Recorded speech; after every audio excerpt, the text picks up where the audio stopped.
सुंदर स्वाद शादी में कहाँ मिला। कन्हैया कहते हैं रामा अवतार में शिवजी के घर और कृष्णा अवतार में विदुर जी के घर। जो मुझे शादी में स्वाद मिला और कहीं स्वाद मुझे नहीं मिला। लेकिन देखो मुझे विदुर जी की बहुत याद आ रही है। हे उद्धव जी, आपको विदुर जी मिलेंगे तो मेरे विषय में उनको कुछ जरूर समझाना, मेरे विषय में कुछ जरूर श्रवण कराना। तब एक दिन क्या हुआ, सरस्वती नदी के तट पर विदुर जी का उद्धव जी का करना हुआ। उद्धव जी कहते हैं आप महान हो, विदुर जी कहते हैं आप महान हो। तो विदुर जी को उन्होंने कन्हैया की बाल लीलाओं के संग के विषय में श्रवण कराया और सुनने की जब इच्छा व्यक्त की तो उद्धव जी ने कहा आपको यहाँ से हरिद्वार जाना होगा।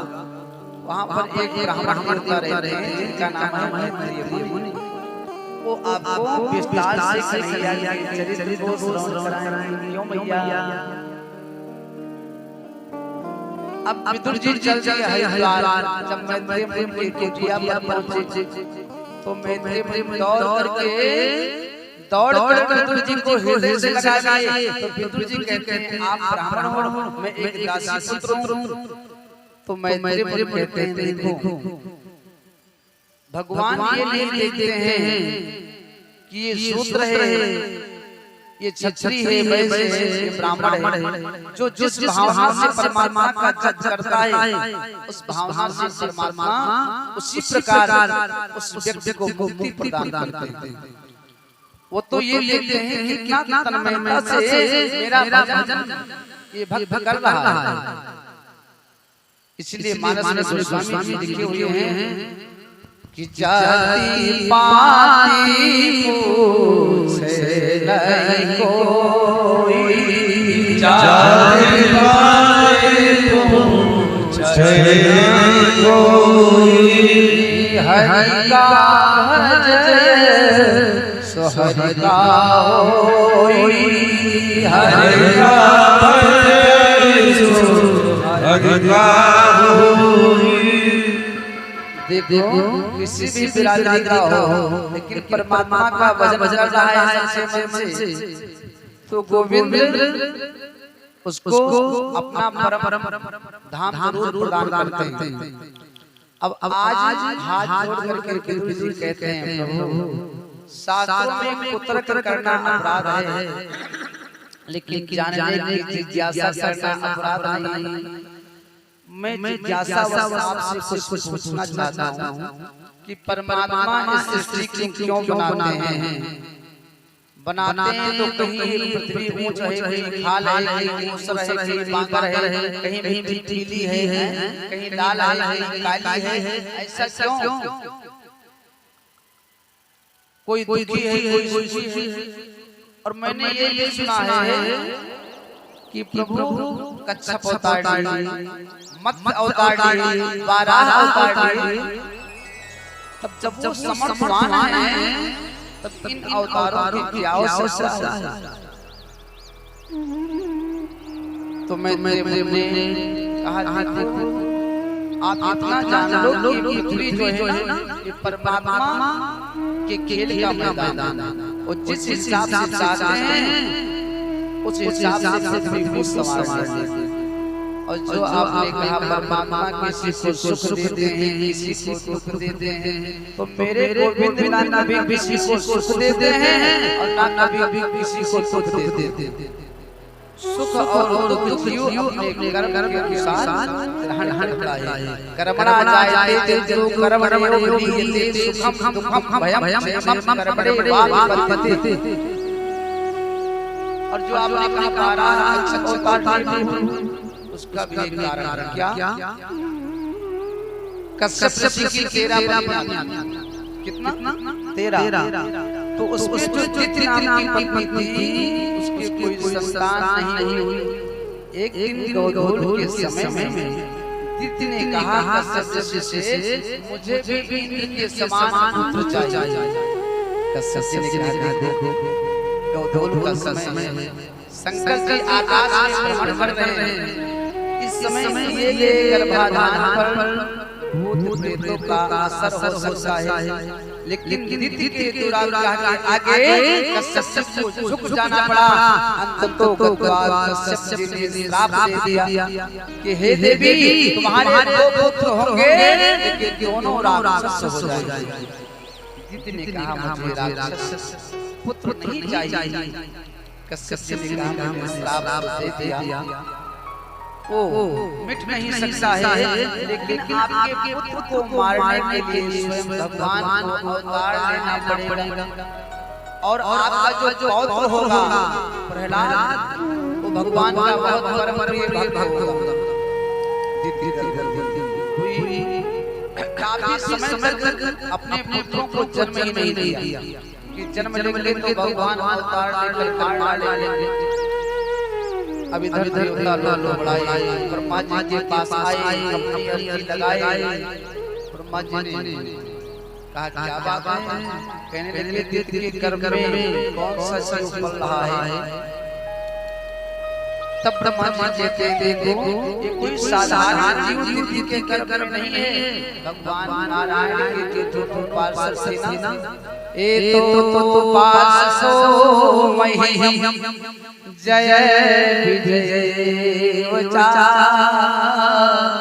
कदर्थित माम्यतो बहवक्राता मतिक्रमम्। भगवान नारायण के दोनों पार्षद जय और विजय सनत कुमारों के श्राप के कारण दिति के गर्भ में पल रहे। समय में बीतुआ दो पुत्र हुए, एक पुत्र का नाम था कश्यप, दूसरे का नाम हिरण्याक्ष। देखो प्राचीन भारत में जब पृथ्वी जल में डूब जाती थी ना, तो जो संत थे वो आकाश में उड़ते रहते थे। एक तरफ से नारद जी उड़ते हुए जा रहे थे, दूसरे तरफ से हिरण्याक्ष आया, नारद जी को पकड़ लिया, सुनो मेरे साथ में युद्ध करो, मेरे कुछ भी हो रही। नारद जी कहने लगे भैया अरे मैं कीर्तन करने वाला, गाना बजाने वाला है, मैं आपके साथ में युद्ध कैसे कर सकता हूँ। अब नारद जी को स्मरण हुआ कि अभी ब्रह्मा जी के नासिका से एक शूकर का बच्चा निकला और पहाड़ के समान हो गया, उसके साथ में युद्ध करेंगे तो इनके शरीर का कुछ शांत हो जाएगा। नारद जी कहते सुनो आपके साथ में मैं युद्ध ना करूं, किसी योद्धा का पता बता दूं तो कैसा रहेगा। हिरण्याक्ष कहता है बता दो, तो नारद जी कहते हैं समुद्र के पास जाओ और वहां पर एक शूकर का बच्चा अपने दांतों के पल पल पर पृथ्वी को लेकर निकल रहा है। हिरण्याक्ष पहुंचा, 12 भगवान पृथ्वी को लेकर बाहर आ रहे थे। 12 भगवान के साथ में हिरण्याक्ष युद्ध करने लगा। काफी समय तक युद्ध चलता रहा। उसके बाद हमारे 12 भगवान ने ऐसा गदा प्रहार किया कि हिरण्याक्ष की मृत्यु हो गई। बोल 12 भगवान की जय। पृथ्वी की स्थापना हुई, सृष्टि का सृजन हुआ।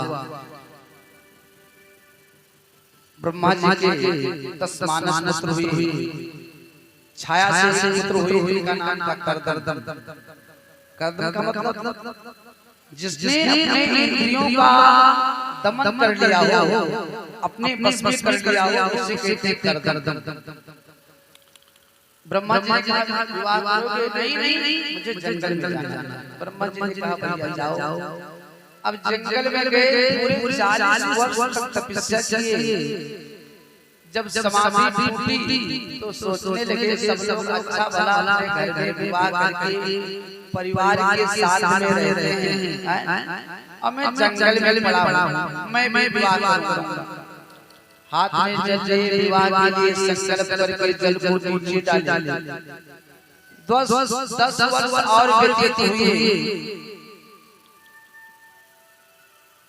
तो जिस झांकी को अपने हृदय में बसाकर परमात्मा का चिंतन कर रहे थे ना, उसी रूप में हमारे प्रभु प्रकट हो गए। बोलो बाल की जय। सत्संग चक्र सकरीत कुंडला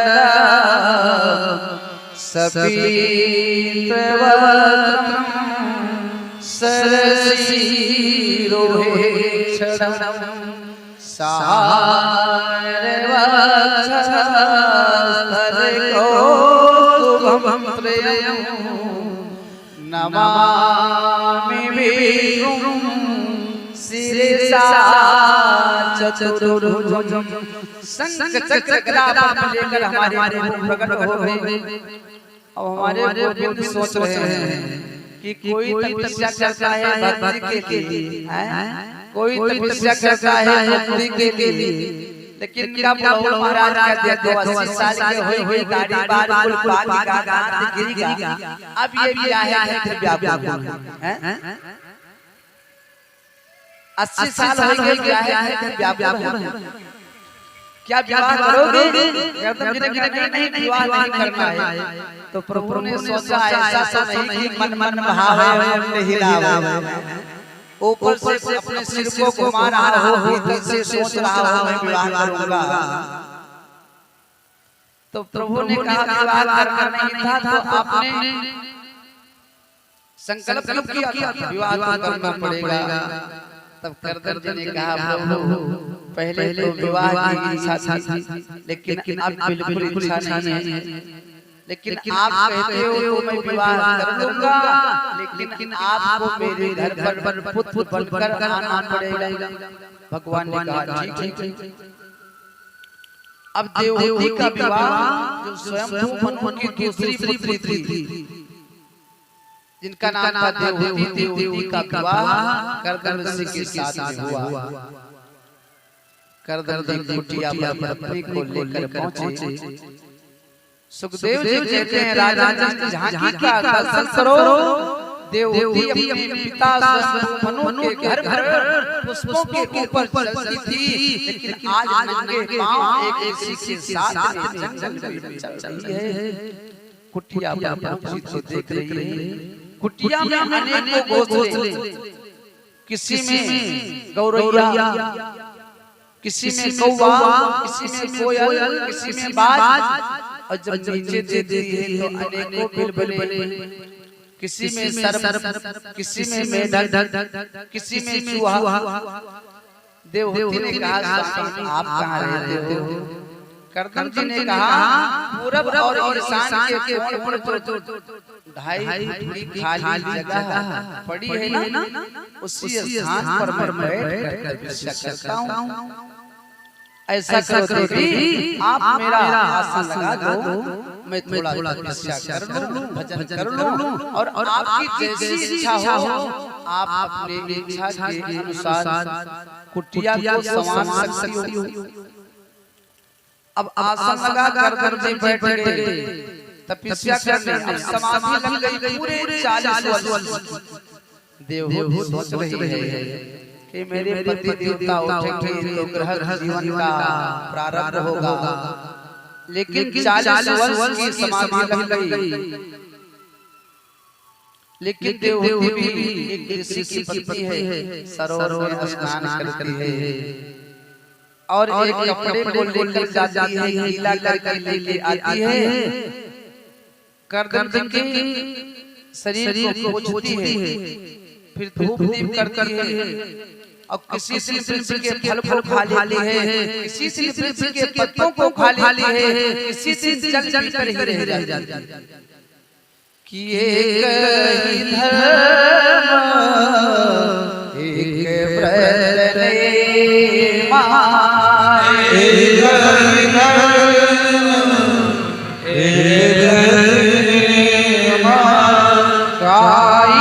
व्रत पति प्रेमा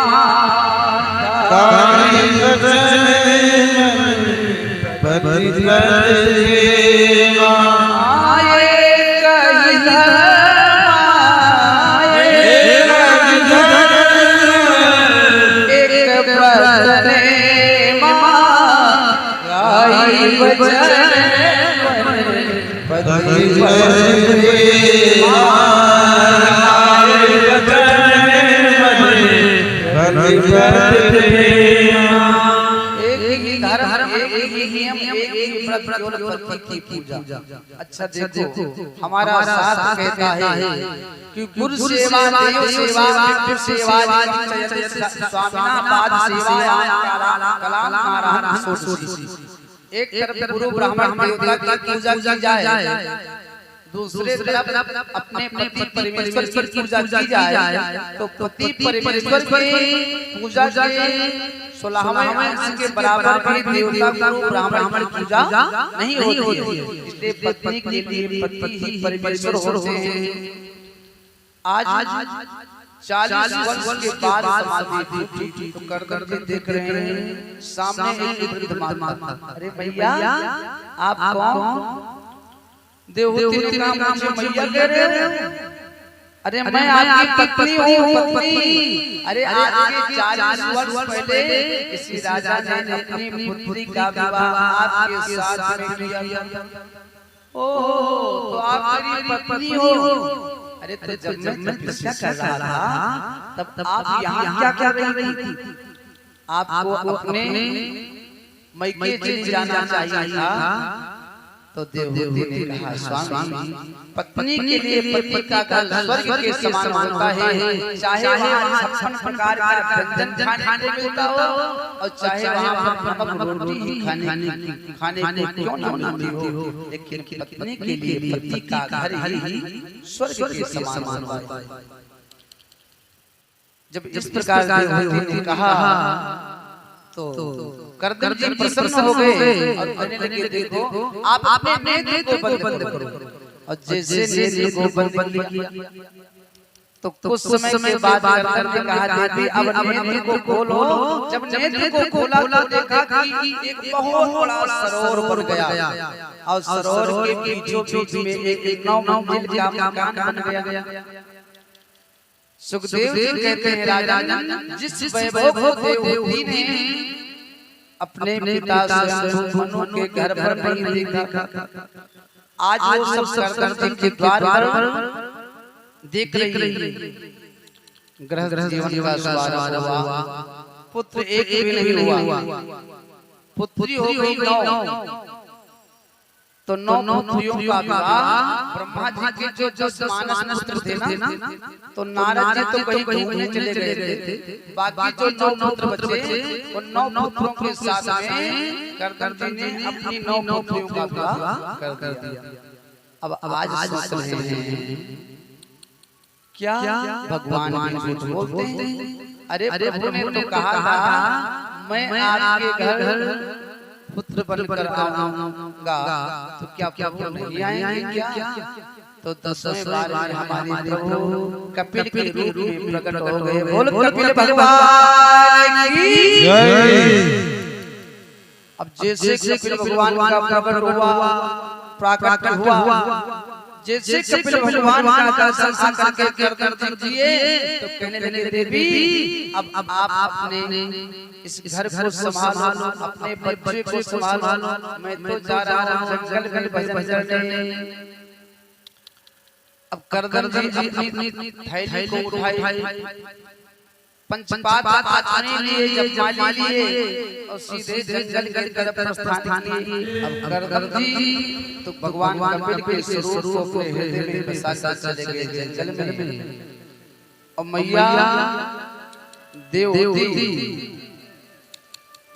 भगवान कपिल को स्नान कराकर व्यास गद्दी पर बिठाती हैं और हाथ जोड़कर कहते हैं हे भगवान आप मुझे बताइए कि बंधन किसका होता है, शरीर का, आत्मा का या मन का? एक प्रश्न है इंद्रियों को बस में कैसे करूं? क्योंकि कान कहते हैं अच्छी चीजों का श्रवण करो, नासिका कहते हैं अच्छी चीजों का स्वाद लो, नासिका कहते हैं अच्छे सुगंध का जो है गंध ग्रहण करो। और सबसे खतरनाक जो है रसना, जिसे कहते हैं जीवा, जीवा कहती है कि मुझे अच्छी चीजों का स्वाद चाहिए। तो ये इंद्रियों का अलग अलग होना, ये सब क्या है? क्या ये बस में नहीं हो सकते हैं? भगवान ने कहा देखो संयम के द्वारा इंद्रियों को बस में किया जा सकता है, संयम के द्वारा। और फिर भी आपकी इंद्री बस में नहीं होती है, आपको खीर खाने का मन है तो खीर बना के भगवान का भोग लगाओ, खीर बना के भगवान का भोग लगाओ। उसके बाद में आप खाओगे तो आपके जीवा को स्वाद भी मिल जाएगा और खीर खाने का दोष भी नहीं लगेगा। क्योंकि मानस में गोस्वामी कहते हैं तुम है वेद भोजन करही और प्रभु प्रसाद पटभूषण धरही। जिस चीज में दोष भगवान को निवेदित करके फिर प्रसाद मानकर ग्रहण करोगे कोई दोष नहीं लगेगा। और मैया जो आपने कहा कि बंधन किसका होता है, मन का, शरीर का या आत्मा का? तो सुनो मैया, बंधन ना आत्मा का होता है और ना शरीर का होता है, बंधन होता है मन का। मन ही मनुष्यों नाम कारण बंधु मोक्षयो। मेरा मन विषयों में आसक्त है तो हम बंधे हुए हैं, विषयों से अनासक्त हो गया हमारा मन तो समझो हमारी मुक्ति हो गई। अब मन को विषयों से अनासक्त कैसे बनाया जाए? तो देवहूति मैया कहते हैं कि सत्संग के माध्यम से, जब सत्संग में जाओगे मैया, जब जीव सत्संग में जाता है वहाँ पर संत उसका परिचय परमात्मा से करा देते हैं कथा के माध्यम से। तो इसलिए मैया आपको सत्संग में जाना होगा, क्योंकि जाने बिन ना होई परती, जाने बिन ना होई परती, बिन परतीत होई नहीं, बिन परतीत होई नहीं। देखो सत्संग में जाओगे तो सत्संग आपका परिचय परमात्मा से करा देंगे और फिर जाने प्रेम हो नहीं सकता। और फिर भी भैया आपका मन बस में नहीं होता है तो अष्टांग योग के द्वारा मन को बस में किया जा सकता है। अष्टांग योग क्या है? यम नियम आसन प्राणायाम प्रत्याहार धारणा ध्यान और समाधि। इन अष्टांग योग के द्वारा मन को बस में किया जा सकता है। मतलब सुबह जल्दी उठो, स्नान करके एक आसन पर बैठो, परमात्मा के स्वरूप का चिंतन करो, अपने चित्त को गोविंद के चरण में लगाओ। अच्छा चरण में चित्त को क्यों लगाया जाए? क्योंकि गोविंद के चरण में ध्वज अंकुश और चक्र के जो चिन्ह हैं, उन चक्र के द्वारा हमारे चित्त में जो अनेकों जन्मों की पाप की गठरी है ना, तो गठरी कट जाएगी, हमारा चित्त निर्मल हो जाएगा। जिससे मान लो आपने किसी को अपने घर बुलाया कि महाराज आप मेरे घर पर आइए, आपके घर पर वो व्यक्ति पहुंचा तो आपके द्वार पर बड़ी गंदगी है। तो उसने सोचा भगत ने बुलाया था लेकिन गंदगी बहुत है तो आज जाना ठीक नहीं है, चलो फिर भी आएंगे। तो कहने का मतलब ये है जब हमारे द्वार पर गंदगी है तो साधारण गंध नहीं आने वाला। तो हमारे शरीर के भीतर काम, क्रोध, मद, लोभ, अनेकों प्रकार की गंदगी भरी पड़ी है, तो हमारे कन्हैया जी कैसे शरीर में प्रवेश करेंगे? इसलिए कन्हैया के चरण में अपने चित्त को लगाओ, फिर आपका चित्त निर्मल हो जाएगा, फिर हमारे आप दर्शन देंगे। भगवान कबीर कहते हैं भैया, जीव को चाहिए कण कण में परमात्मा का दर्शन करे, हरि व्यापक सर्वत्र समाना परमात्मा हर स्थान पर है, सब में दर्शन करना चाहिए। लेकिन यहाँ तो लोग सब में दर्शन करके अपने शरीर को मोटा ताजा बनाने के लिए जीवों की हत्या कर देते। भगवान कबीर कहते हैं भैया, जीव की हत्या चाहे बलि के बहाने करो, चाहे स्वयं खाने के बहाने करो, लेकिन यदि आपने जीव की हत्या की है तो आपको नरक जाना पड़ेगा। अच्छा, हमारे शरीर में जब इंजेक्शन लगता है तो कितना दर्द होता है। अब जिस बकरे के गले को काटा जाता है, मुर्गे को काटा जाता है, तो उस बेचारे को क्या कष्ट नहीं होता होगा? उसको भी कष्ट होता होगा। भगवान कबीर कहते हैं भैया, उस व्यक्ति को नरक में जाना पड़ता है जो दूसरे जीव को मार खाता है और वो माता के गर्भ में आता है। मैया ने कहा, माता के गर्भ में तो बड़ा सुख है। भगवान कबीर कहते हैं भैया, गर्भवास समम सुखम भूतो न भविष्यति, गर्भवास के समान दुख न पहले हुआ है न आगे होने वाला। सबसे ज्यादा कष्ट जीव को माता के गर्भ में होता है। 10 दिन का होता है तो पिंड के आकार में जीव हो जाता है, माता गर्भ। एक माह का होता है तो पूरा सिर बन जाता है। 3 महीने का जीव जब माता के गर्भ में होता है तो यदि कन्या है तो बाम कुछ बाएं भाग, और यदि बालक है तो माता की दाहिनी कुर्सी में उपस्थित रहता है। और जब 7वां माह लगता है तब जीव को सब स्मरण हो जाता है कि पिछले जन्म में मैंने कौन सा पाप किया था जिसके कारण मुझे इस नरक में आना पड़ा। अच्छा देखो, किसी को पकड़ कर किसी ब्रिज में उल्टा लटका दे तो 5 मिनट में उसकी हालत खराब हो जाएगी। और जीव माता के गर्भ में 5 मिनट नहीं, 5 घंटा नहीं, 5 दिन नहीं, पूरे 9 महीना 9 माह तक उल्टा टंगा रहता है।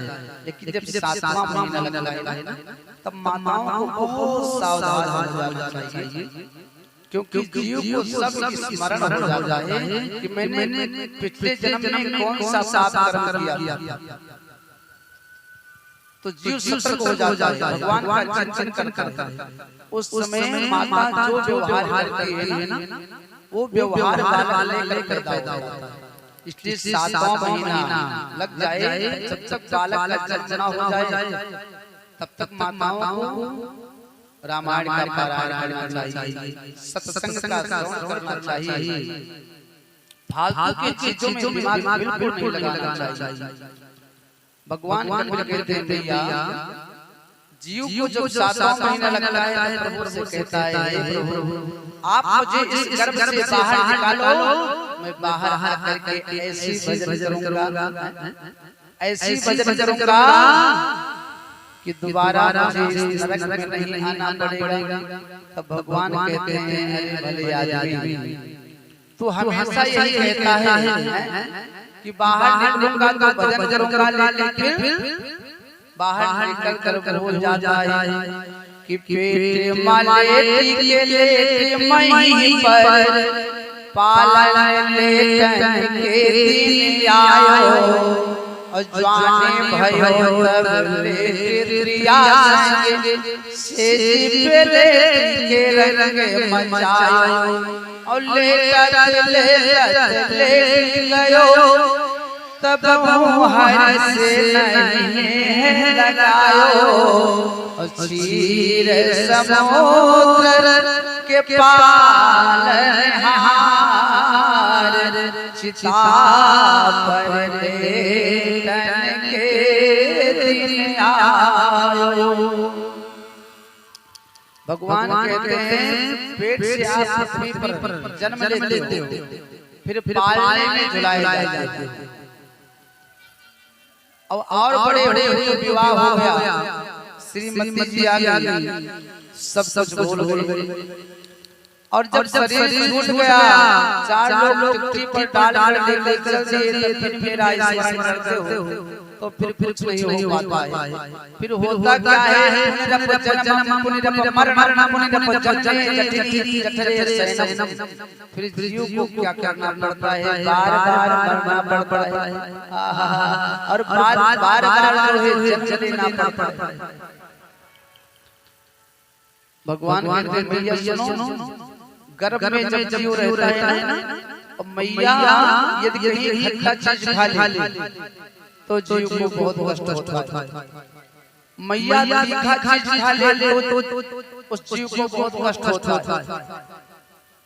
ज्यादा ठंडा जल पी ले तो कष्ट होता है। गर्भ में बहुत दुख है, और जैसे 9 माह व्यतीत होता है, 10वां मास लगता है, प्रसव का वेग आया कि जीव मां गर्भ से बाहर आ गया। मैया ने कहा बेचारा बड़ा दुखी था, अब यहाँ पर थोड़ा सुख मिलेगा। भगवान कपिल कहते हैं मैया अरे यहाँ भी सुख नहीं, काहे को सुख। बालक चारपाई पर बैठा है, खलखल काट रहे हैं, मच्छर काट रहे हैं, रो रहा है, लेकिन किसी से कह नहीं सकता मुझे मच्छर काट रहा है। पेट में दर्द हो रहा है, किसी ने कहा अरे सुनो तेरा बेटा भूखा है, दूध पिला लो। मैया ने कहा नहीं, इसके पेट में गैस बना है, दर्द हो रहा है, इसको दवा देना चाहिए। देखो बेटा है भूखा, लेकिन जबरन दवा पिलाया जाता है, और जब पेट में दर्द होता है दवा की आवश्यकता है। किसी ने कहा सुनो आपके बच्चे का पेट फूला है, थोड़ा थोड़ा पिला दो ना। अरे नहीं, खाली पेट में गैस बन गया होगा, भूखा होगा दूध पिलाना। अब वो बोतल उठा कर आए, अब तो बोतल की व्यवस्था चल गई है। पहले झगड़ा होता था, लोग कहते थे अपने माँ का दूध हो आ जाओ, आज की स्थिति क्या कहें आप, बोतल की हो आ जाओ। जैसे बालक पैदा हुआ बोतल पकड़ा दिया गया, तो जीवन भर बोतल पकड़ के रखता है, कहता है इसको मेरी मैया ने दिया, इसको मैं छोड़ूंगा नहीं। भगवान कहते हैं मैया यहाँ पर भी कोई सुखी नहीं। अच्छा देखने में तो लगता है कि हमारे पड़ोसी बड़े सुखी हैं, लेकिन कोई नहीं सुखी है। दीन का है धन्यवान सुखी, धन्यवान का है सुख राजा को भारी, और राजा कहे महाराज सुखी, महाराज कहे सुख इंद्र को भारी, और इंद्र कहे चतुरानन को सुख, और ब्रह्मा कहे सुख विष्णु को भारी। लेकिन तुलसीदास विचार कहे हरि भजन बिना सब जीव दुखारी। गोविंद के भजन के बिना सब लोग यहाँ पर दुखी हैं। मैया कोई तन दुखी, कोई मन दुखी, कोई धन से रहा उदास, और थोड़ा थोड़ा सब दुखी और सुखी राम का दास। किसी के पास करोड़ों अरबों की संपत्ति, लेकिन डॉक्टर साहब ने कहा सुनो आप अपनी इच्छा के अनुसार भोजन नहीं कर सकते हो, घी बिल्कुल नहीं खाना है, मीठा बिल्कुल नहीं खाना है, फल में केवल अमरूद खाना है, सेब खाना है, सब जो है लेकिन इच्छा के अनुसार भोजन नहीं कर सकते हैं। ये तन से सुखी, कोई मन से सुखी, बच्चों को पढ़ा रहे हैं, अच्छे विद्यालय में पढ़ाए, सोचे मेरा बेटा आईएएस बन जाएगा तो अच्छे खानदान में विवाह होगा, पता चला बेटा घर काम करने वाली नौकरानी को लेकर वो चक्कर हो गया। माता पिता इस बात को लेकर बड़े दुखी। कोई क्या है कि घर पर परिवार 10 है, लेकिन उनको खिलाने के लिए खाने की व्यवस्था नहीं। खर्चा है 500, आय है 300। और बेचारी इस बात को लेकर दुखी हैं। गोस्वामी जी कहते हैं सुखी तो वही है जिसके पास गोविंद के नाम का खजाना हो। और मैया माता पिता क्या कहते हैं, अपने बच्चे को बुला के केवल एक सीख देते हैं। क्या देते हैं कि माते पिता बुलावे, माते पिता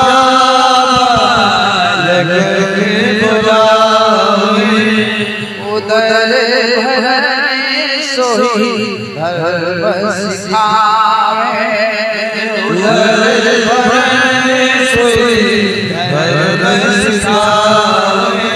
हे मैया माता पिता अपने बच्चे को एक सीख देते हैं, बेटा इसी प्रकार आप अपने पेट भरने की व्यवस्था सोचो। अच्छा देखो बालक बड़ा होता है तो सबसे पहले अपनी माता को पहचानता है, फिर पिताजी को पहचानता है, तो माता के प्रति ममता हो जाती है, पिता के प्रति अनुराग हो जाता है। और वो अनुराग और ममता तक रहता है जब तक बेटा का विवाह नहीं होता। जैसे विवाह हुआ और श्रीमती जी घर पर आई और श्रीमती जी के घूंघट को उठाया, श्रीमती जी के चेहरे को देखा तो माता के प्रति जो ममता थी, पिता के प्रति जो अनुराग था, अनुराग और ममता नाम की डोरी को ले जाकर के श्रीमती जी के चरणों में बांध दिया कि सुधि माई मात पिता तरो, सुधि माई मात पिता तरो, अबुला देगी नहीं जब लो, सुधि माई मात पिता तरो,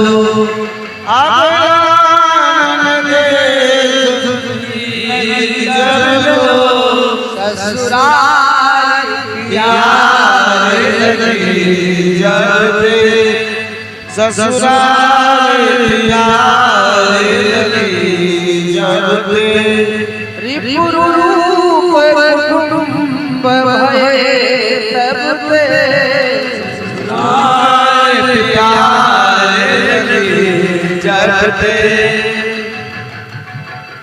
जैसे श्रीमती को देखा तो माता के प्रति ममता थी वो खत्म हो गई, पिता के प्रति जो अनुराग था वो भी समाप्त हो गया। और जब माता पिता को भूल गया और अपनी पत्नी को लेकर माता पिता से बंटवारा करके अलग हो गया, अपना अलग अलग बना रहने लगा। तो हुआ क्या अंत में कि पुनरप जन्म पुनरप मरणम और पुनरप जननी जठरे शयनम, ये सारे घर दुस्तारे कृपया पारे पाहि मुरारे। पृथ्वी को बार बार जन्म लेना पड़ता है, बार बार उसकी मृत्यु होती है। हे मैया इस संसार में कोई सुखी नहीं,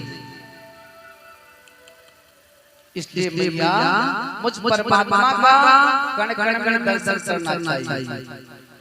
जो भी मुझ परमात्मा का कण कण में दर्शन करता है उसकी मूर्ति पूजा सार्थक होती है। एक बार नामदेव जी आप लोगों ने सुना होगा, नामदेव जी की कुटिया में गांव वालों ने आग लगा दी। गांव वालों ने सोचा कि बाबा छप्पर छा करके रहता है, गांव में सबका मकान बन गया है, तो इसके कुटिया में आग लगा दो तो एक गांव से बच जाएगा। कुटिया में आग लगी, नामदेव जी भिक्षा लेकर आए थे। अग्नि देवता प्रज्वलित थे उनकी कुटिया में, कहने लगे ओ महाराज, अरे नारायण आप अग्नि देवता के रूप में प्रकट हो गए हो कि ऐसी आग लगी कुटिया में बुझती नहीं बुझाए, और अग्निरूध नारायण सेवक के घर आए, अग्निरूध नारायण सेवक के घर आए, अग्निरूध नारायण सेवक के घर आए।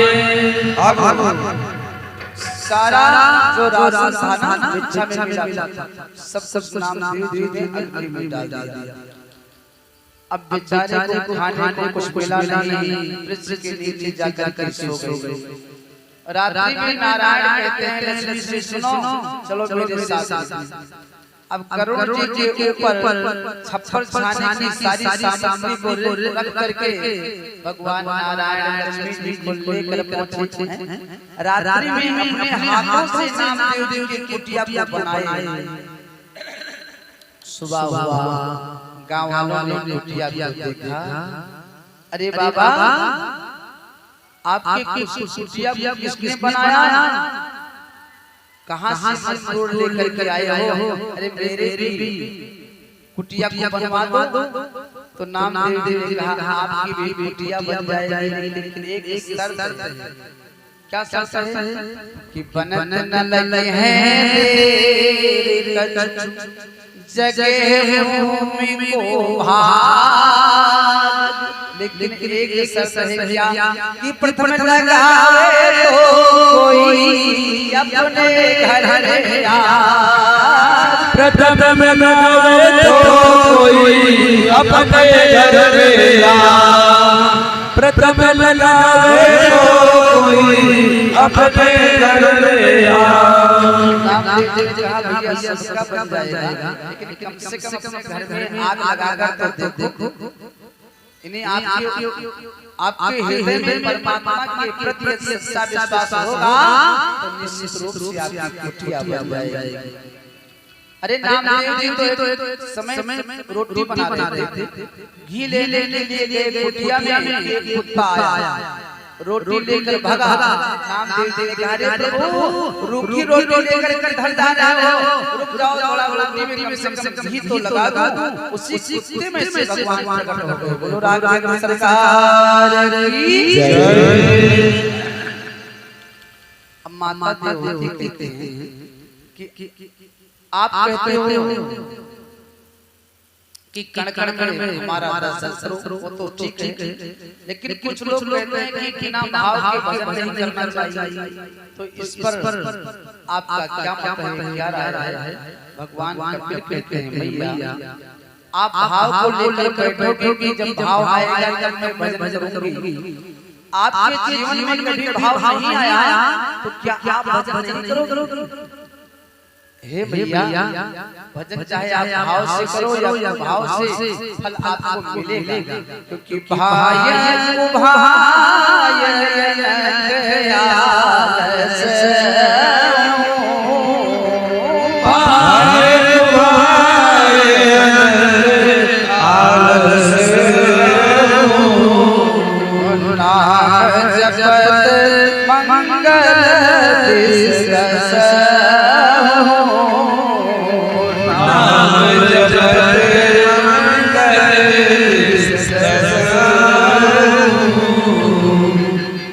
अग्नि का स्वभाव होता है जलाना। अब चाहे अग्नि जल रही हो, आप चाहे जानकर अपना कंठा उसमें डाल दो या अनजाने में गिर जाए, अग्नि में पहुंच गया तो बिना जले और रह नहीं सकता है। नारायण का स्वभाव है भक्त का कल्याण करना, तो चाहे आप भाव से उसके नाम का भजन हो या भाव से कल्याण तो आपका हो ही जाएगा। हे मैया किसान जब अपने खेत में बीज बोने जाता है ना, तो ये नहीं देखता है खेत में गेहूं का बीज टेढ़ा जा रहा है या सीधा जा रहा है। लेकिन बोने के बाद जब 10 दिन के बाद खेती में जाता है ना तो सारे बीज होते हैं। इसलिए मैया जहाँ भी रहो जैसे भी रहो परमात्मा के नाम का भजन हमेशा करते रहना। भगवान कहते हैं मैया जिस भी परिस्थिति में रहो मेरे नाम का चिंतन करते रहना। देखो भक्ति के दसई परिस्थिति में जब आ जाता है तब उसका संपूर्ण शरीर जल बन जाता है। माता देवहूति के साथ वही हुआ, उनका शरीर शिला नाम की नदी बन गई। भगवान कृष्ण ने उसी जल से आचमन किया, फिर सीधे गंगा सागर चले गए जहाँ पर लोग मकर संक्रांति में जाते हैं, भगवान कपिल का दर्शन करते हैं। बोल बोल भगवान की जय। अब कल यहीं से आगे कथा होगी, ध्रुव चरित्र, प्रेम की कथा, जगत की कथा, जहाँ जहाँ की इच्छा होगी चलती रहेगी। अब आरती का संपन्न करें।